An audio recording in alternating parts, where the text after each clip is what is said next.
are here at Leap 2024 and I'm with my good friend Fadilah, who I met at Leap 2023. It's great to see you back in the kingdom.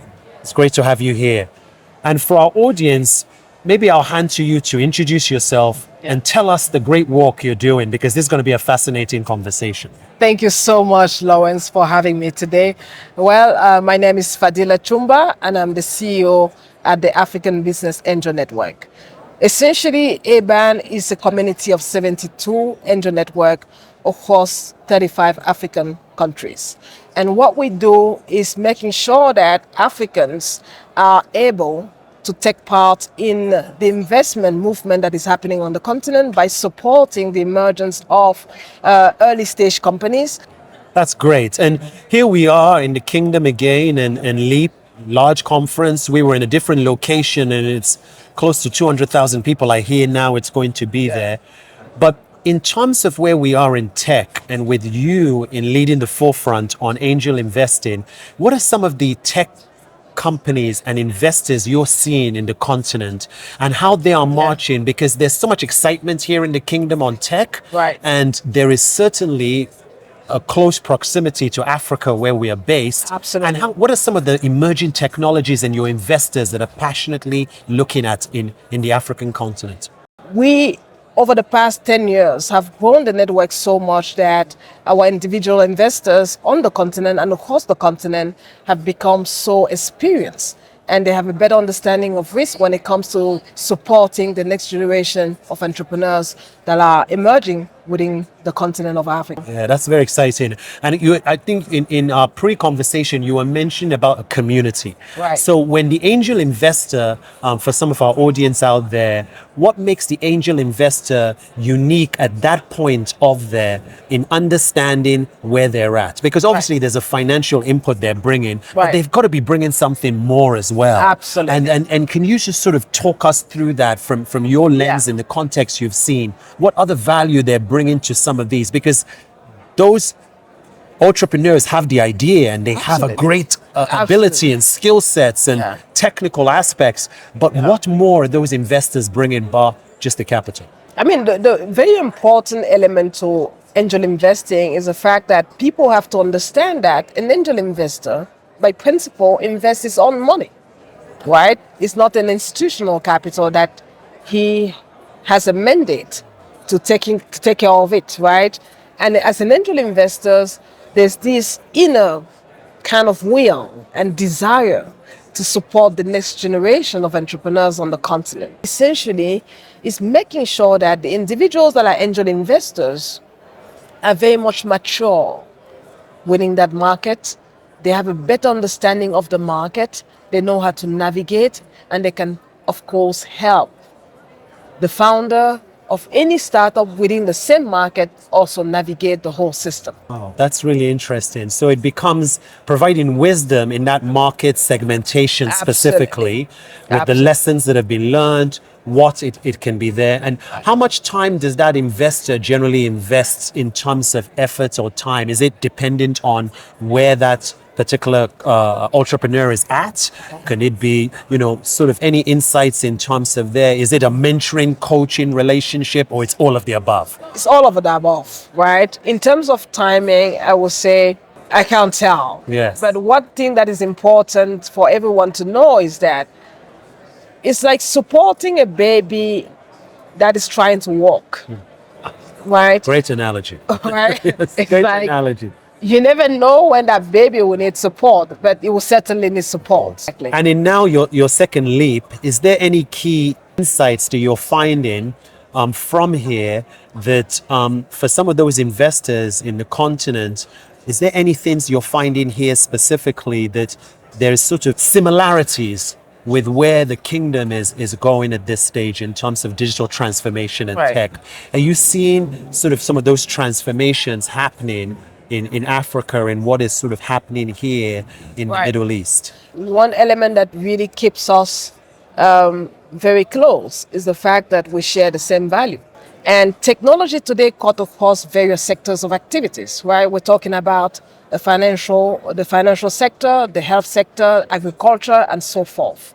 And more we're seeing the youth of the continent developing products that are so relevant in solving issues that the continent is facing at scale. But the last thing I want to highlight is that more and more we're seeing relationships being built between Africa and the Kingdom of Saudi Arabia, whereby a number of a number of startup in Africa are actually exploring, expanding into the kingdom.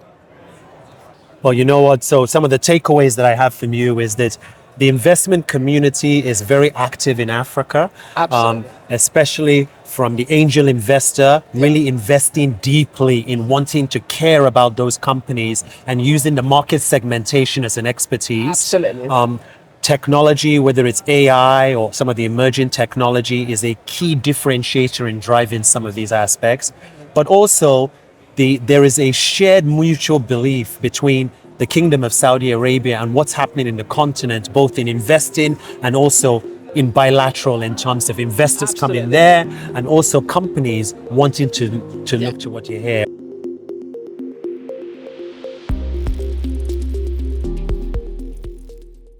My business, Voltil, it's a tech startup.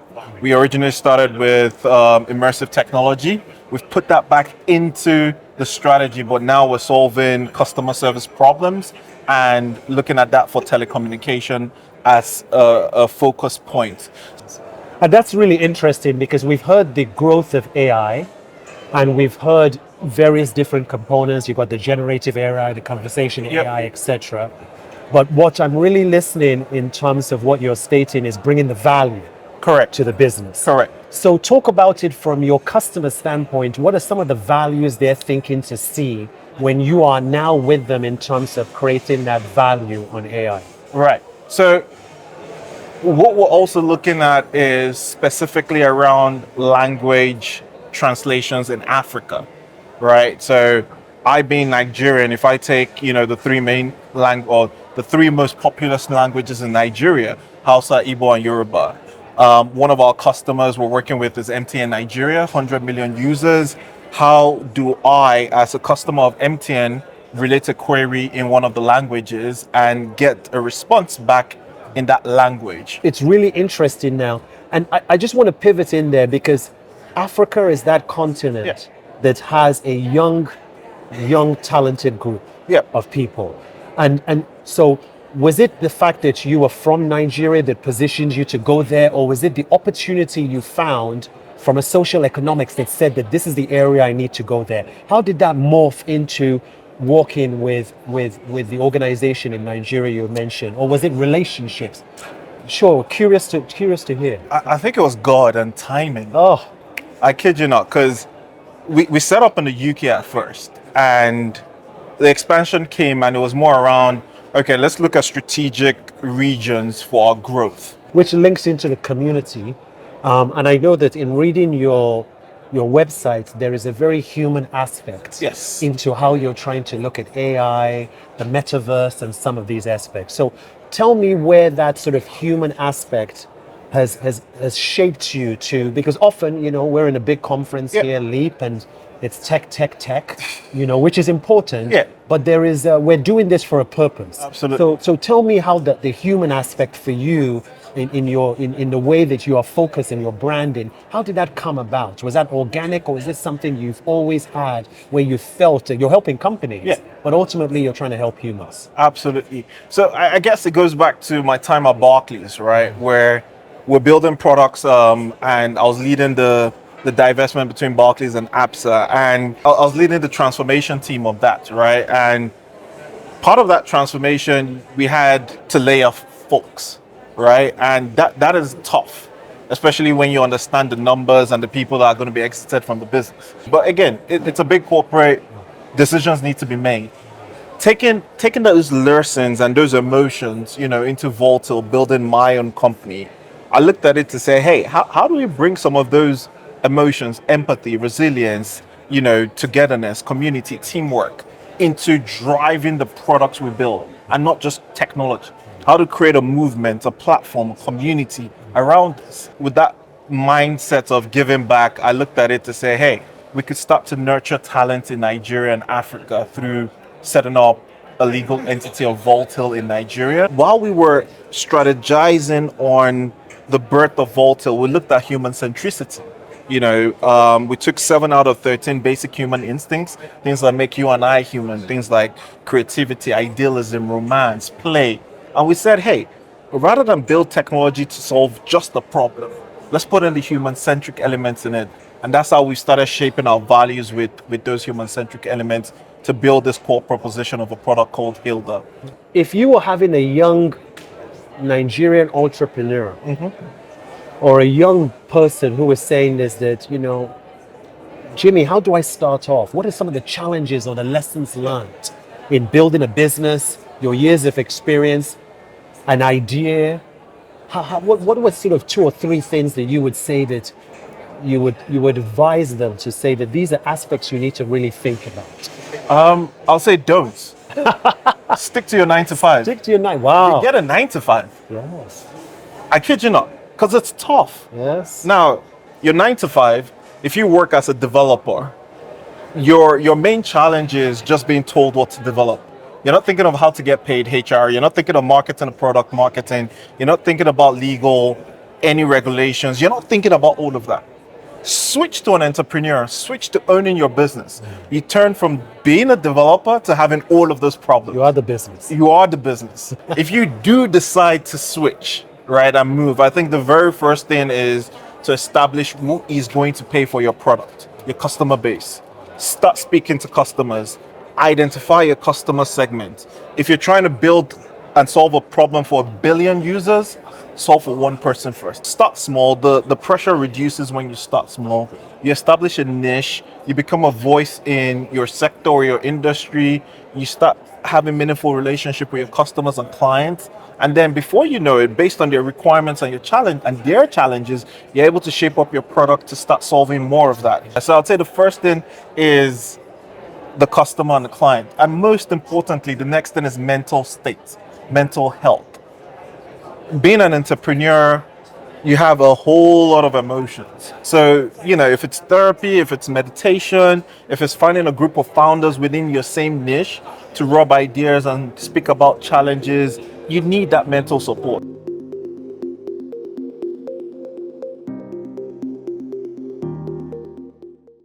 Well, my work is actually strategy and financial advisory, but I run as well 2 leadership networks for women. So one is the 100 Women at Davos, which is a global community of impact-driven women, which we started in Davos in 2019, small. And this year we were so excited to actually find that we're featured in an article in Forbes. So that recognition was important for us, not just for us, but just the fact that people are realizing how important it is to have women in places where decision making is taking place. And one of the 2 things that you really mentioned, in terms of your expansive reach and community is tech and sustainability. That's right. Certainly in the kingdom, tech and sustainability are very, very big. How do you see that in some of your global conversations? We're at Leap. There's a lot of tech here. Yeah. We see there with a lot of tech. And from the lens that you're seeing, especially with women championing and leading that, from women in tech, as well as some of the areas of sustainability, what are you seeing globally in some of your networks of some of the areas that is having a real impact with women providing that leadership in this space? We have a lot of women who are in climate tech, right?